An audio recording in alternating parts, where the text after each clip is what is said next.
1.1 प्रारंभ करते हैं। चलिए सबसे पहले प्रश्न पर अब हम बढ़ते हैं। इस प्रश्न में आपको बोला गया है कि क्या शून्य एक परमेय संख्या है। आगे आपको दिया हुआ है कि क्या इसे आप p बटे q के रूप में लिख सकते हैं, जहां p और q पूर्णांक हैं और q 0 नहीं है। अब आप ये देखिए कि परमेय संख्या के लिए आपने सीखा था कि परमेय संख्या आपके पास जो भी होंगी वो p बटे q फॉर्म की होंगी और जहां q 0 नहीं होना चाहिए। तो देखिए q 0 नहीं है, तो अब यहां से आप देखो, आपको तो बोला गया है कि शून्य को लिखने के लिए, तो शून्य आपसे पूछा गया है कि क्या ये परमेय संख्या है। तो देखिए आप शून्य को अगर मन करता है आपका तो 0/1 लिख सकते हैं, क्योंकि आपको हर तो लिखना ही पड़ेगा, क्योंकि आप देखो अंश और हर दोनों में आपको देखना पड़ेगा। चाहे आप शून्य को 0/2 लिख सकते हो, आप शून्य को देखिए 0/5 भी लिख सकते हो, शून्य को आप 0 कुछ भी लिख सकते हो, जैसे मान लो मैंने 12 लिख दिया। ऐसे तो आपके पास अनगिनत उदाहरण हो सकते हैं शून्य को लिखने के। तो आप देख रहे हो कि आपने शून्य को ये लिखा, तो देखो ये p हो गया, देखिए पूर्णांक भी है p, क्योंकि 0 एक पूर्णांक है, और q ये हो गया। तो आप देख रहे हो ये p बटे q फॉर्म में आप लिख पा रहे हो, यहाँ पर q 0 नहीं है। इसी तरीके से आप देखो ये भी p हो गया, ये आप q मान लो, तो ये भी p बटे q की फॉर्म में है, जहां p और q पूर्णांक है तथा q आप देख रहे हो कि 0 नहीं आ रहा है इन सभी में। अब चूंकि आप 0 को ऐसे लिख पा रहे हैं, अतः आप बोल सकते हैं कि हाँ शून्य एक परमेय संख्या होगी।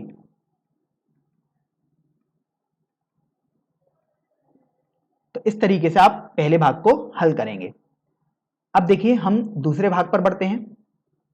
दूसरे भाग में आपको बोला गया है कि 3 और 4 के बीच में 6 परमेय संख्याएं ज्ञात कीजिए। तो देखिए इस सवाल को हम दो तरीके से देखेंगे, मेथड 1 और मेथड 2। तो देखो जब भी आपको कोई दो संख्याएं दी हो, जैसे आप देखो 3 और 4, इनके बीच में आपसे 6 परमेय संख्याएं बोली गई हैं निकालने को, तो आप उसको हमेशा 7 से डिवाइड करेंगे बेसिकली। तो देखो ये आपके पास आ जाएगा 3, अब देखो यहां पर आपके पास 4 है। अब जितनी भी आपको संख्याएं निकालनी हो, जैसे यहां पर आप देखो 6 परमेय संख्याएं, तो आप एक ज्यादा से डिवाइड करते हैं, तो आप देखो डिवाइड करोगे तो आपको गुणा भी करना होगा। इसी तरीके से आप यहां पर भी देखो भाग कर रहे हो तो आपको गुणा भी करना पड़ेगा। तो देखो यहां पर आप गया 21/7 और यहां पर आप देखो ये आ गया 28/7। तो ये तो समझ में आ रहा है कि बेसिकली ये 3 और 4 ही लिखे हैं, लेकिन बस लिखने का तरीका हमने कुछ बदल दिया है। तो अब 21/7 से 28/7 के बीच में आप संख्याएं देखिए बहुत आसानी से लिख सकते हैं। जैसे आपके पास हो जाएगा 22/7, एक देखिए 23/7 भी हो जाएगा, 24/7 भी आप लिख सकते हो, आप 25/7 भी लिख सकते हो, आप 26/7 लिख सकते हो और 27/7 लिख सकते हो। तो यहां से आप देखिए आपके पास ये 6 परमेय संख्याएं आ चुकी हैं जो 21/7 से लेकर 28/7 के बीच में होंगी। तो मैं यहां पर बस बना देता हूं 21/7 और यहां पर 28/7। तो बेसिकली आप देखिए यहां पर आपको संशय नहीं रहना चाहिए, क्योंकि 21/7 भले ही यहां पर लिखा हुआ है लेकिन ये 3 ही लिखा हुआ है बेसिकली। इसी तरीके से 28/7 लिखा हुआ है, ये आपका बेसिकली 4 ही लिखा हुआ है, और इनके बीच में आप देखिए आपने ये 6 परमेय संख्याएं लिख भी दी हैं। अब यहां पर एक संदेह ये हो सकता है कि आखिर हमने 7 से ही क्यों भाग किया।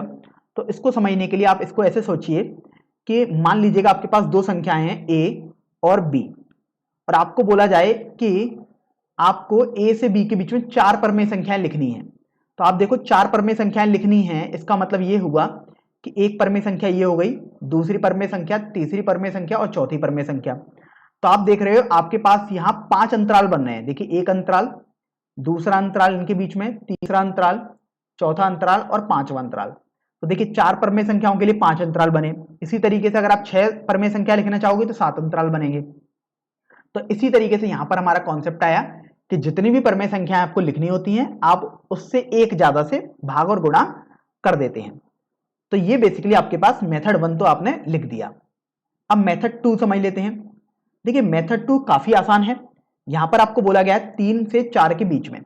अब परमेय संख्याएं तो आप जानते हैं कि परमेय संख्याएं वो संख्याएं होती हैं या तो वो दशमलव के बाद समाप्त हो जाएं कहीं पर, या वो रिपीट करती रहें, अर्थात आवर्ती रहें और कभी भी समाप्त ना हो। तो देखो आपके पास ऐसी तो बहुत सारी संख्या हो सकती हैं, लेकिन आपको बोला गया है केवल 6 परमेय संख्या लिखनी है। तो देखो उदाहरण के तौर पर जैसे आप 3.1 लिख दीजिएगा, 3.2 लिख सकते हो, 3.3 लिख सकते हो, 3.4 लिख सकते हो, 3.5 लिख सकते हो।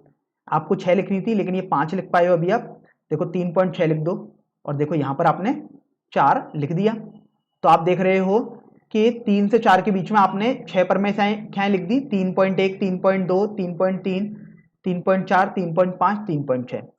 अब और भी अगर आपके पास ऐसा नहीं है कि केवल एक ही आंसर हो सकता है, ऐसे तो आपके पास अनगिनत आंसर हो सकते हैं। जैसे आप देखो कि आपको 3 से 4 के बीच में लिखना है, तो देखो 3 से 4 के बीच में और भी संख्या अगर हमें लिखनी है तो देखो 3.1 लिख दिया। अगर आपका मन करता है 3.11 लिख दो, आप 3.23 लिख दो, आप 3.41 भी लिख सकते हो, आप 3.52 भी लिख सकते हो, आप 3.7 भी लिख सकते हो। तो आप देख रहे हो कि आपने ये जो 6 संख्याएं लिखी हैं वो 3 से 4 के बीच में और परमेय संख्याएं।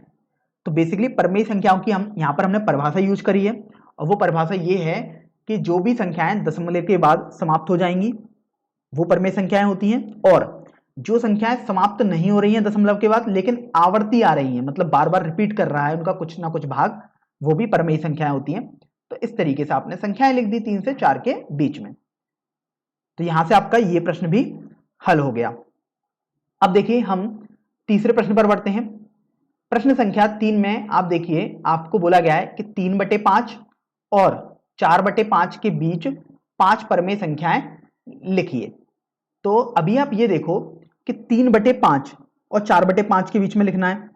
तो यहां से सबसे पहले हम 2 मेथड से सीखेंगे इसको भी। तो मेथड 1, अब देखो 3/5 तो बेसिकली आपके पास 0.6 हो गया, क्योंकि जब आप इसे हल करोगे तो 0.6 आएगा। ये आपके पास 0.8 आ जाएगा। आप देख सकते हो आपने 4/5 को लिख दिया 0.8 और 3/5 को लिख दिया 0.6। अब आपको बोला गया है कि आपको तो 5 परमेय संख्या लिखनी है। तो आप ध्यान रखो, आप 5 से एक ज्यादा अर्थात 6 से गुणा और भाग करोगे। तो देखो 0.6 गुणा 6/6, इसी तरीके से ये हो जाएगा 0.8 गुणा 6/6। तो आपके पास ये जो संख्या है मतलब 3/5, उसको आप लिख सकते हो 3.6/6, और देखो इसको लिखोगे 4.8/6। तो इसके बीच में आप परमेय संख्या लिखोगे तो देखो आपके पास लिख दो 3.8/6, 4/6 भी लिख सकते हो, 4.2/6 लिख सकते हो, 4.4/6 लिख सकते हो, 4.6/6 लिख सकते हो। तो इस तरीके से आप देखिए आपके पास ये 6 परमेय संख्याएं, सॉरी 5 परमेय संख्याएं आ चुकी हैं। तो ये तो बेसिकली आपके पास पहला मेथड रहा जिसमें आपने बिल्कुल ही सिमेट्रिक, मतलब एक पैटर्न चल रहा है, आपने उस तरीके से लिख दी संख्याएं। अब मेथड 2 देखते हैं। तो देखो मेथड 2 में तो 3/5 है और यहाँ 4/5 है।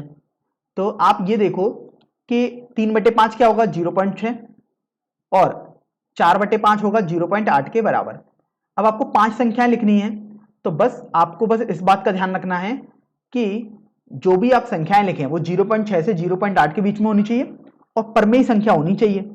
तो परमेय संख्या आप बहुत सारी लिख सकते हो, जैसे आप 0.61 लिख दो, अगर आपका मन करता है 0.62 लिख दो, 0.66 लिख दीजिएगा, 0.67 लिख दो, 0.69 लिख दो। तो आप देखो आपने यहाँ पर ये 5 संख्याएं लिख दी जो कि परमेय भी हैं और 0.6 से 0.8 के बीच में भी आ रही हैं। इसी तरीके से आप और भी उदाहरण लिख सकते हैं। तो ध्यान रखें जब भी आप ऐसे प्रश्न हल कर रहे हैं तो ऐसा जरूरी नहीं है कि आपने जो हल किया और पीछे उत्तर पुस्तिका में जो आंसर दिया हो वो मैच कर जाए, लेकिन आपको बस अपने सिद्धांतों पर कायम रहना है और आपका आंसर हमेशा सही आएगा। अब देखिए हम इस प्रश्नावली के सबसे अंतिम प्रश्न अर्थात प्रश्न संख्या 4 पर आते हैं। यहां पर आपको दिया हुआ है कि नीचे दिए गए कथन सत्य हैं या असत्य हैं, और यहां पर आप देखो प्रश्नवाचक चिन्ह लगा हुआ है, इसका मतलब आपसे पूछा गया है और आपको आगे बोला गया है कि कारण के साथ अपने उत्तर भी दीजिए। मतलब आपको यहां पर यह बताना है सभी भागों में कि जो भी भाग आपको दिए हुए हैं, यहां पर आप देखो 3 भाग दिए हुए हैं, जो तीनों भाग सत्य हैं या असत्य हैं, और आपको उनका औचित्य भी बताना है, मतलब कारण भी बताना है। तो देखिए जैसे पहले भाग में आपको बोला गया है कि प्रत्येक प्राकृतिक संख्या एक पूर्ण संख्या होती है। तो देखो सबसे पहले तो आप प्राकृतिक संख्या पता होनी चाहिए आपको। तो देखो प्राकृतिक संख्याएं वो संख्याएं होती हैं जो पूर्णांक हो और 1 से चल रही हो, या आप ऐसे समझ लीजिएगा जो गिनती वाली संख्याएं होती हैं। जैसे आप देखो 1, 2, 3, 4, 5, 6, इस तरीके से आप देख रहे हैं, ये आपके पास प्राकृतिक संख्याएं दी हुई हैं। अब आगे दिया हुआ है कि एक पूर्ण संख्या होती है, ये आपको बताना था। तो पूर्ण संख्या